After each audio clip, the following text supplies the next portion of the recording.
vote on a bill from the coalition to trial age verification technology on certain websites. Joining us live now is Melinda Tankard Reist. Appreciate your time. Thanks for joining us. Let's just start at the beginning here. Thank you, Ash. How does this age verification technology actually work? What does it involve on a practical basis? The age verification technology puts one obstacle in place of children being exposed to rape porn, torture porn, sadism, extreme degradation and violence against women. It's being rolled out in 5 countries at the moment, and it's overdue for Australia to follow suit. So what it does is it sets up, there's different methods, but one of them is a third-party approved verifier that checks the ID, shows that you're over 18, and then you get a digital passport. No one keeps that data. It's a double-blind, anonymous way of doing it. Nothing is stored, nothing is kept, but you have a digital passport showing that you are over 18 and can access those sites. Because right now there's nothing to protect children from porn exposure, which is happening to even little kids at the click of a button.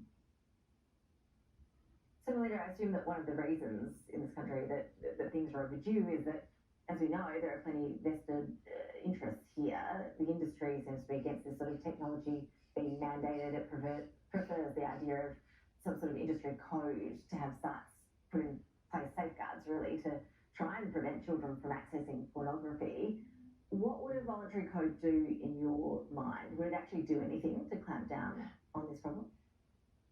Well, we don't know. The codes are at least 2 years away, and every day of delay means that millions more children are exposed to harmful, violent, degrading content featuring extreme abuse of women.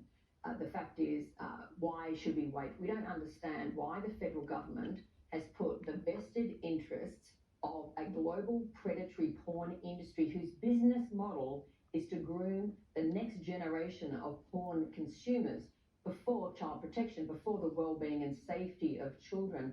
And that's why Collective Shout is calling on the government to reverse its harmful decision. That's why we brought together close to 50 child protection experts, women's safety specialists in an open letter headed by Robert Fitzgerald, signed by the likes of Chanel Contos, Grace Tame, Jess Hill, and others, calling on the government to reverse this decision and do something to protect the younger generation from porn exposure, which will only lead to, if they don't do it, more sexual harassment, more abuse, and more violence. This is acknowledged by our watch. It's acknowledged by the National Plan to address violence against women. So why are we waiting? We are calling on the government to get behind David Coleman, Shadow Minister's motion today and roll out a trial. What is the harm in that?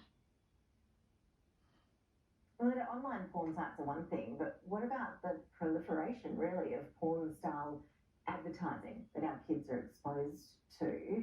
Some lingerie ads, for example, are really quite next level when you look at them. Is there anything happening in that space? No, there's not. And in fact, Collective Shout has been calling for an overhaul of the self-regulated advertising standards industry for more than a decade. You refer to the pornified depictions of women in certain stores. In shopping centres, for example, family shopping centres.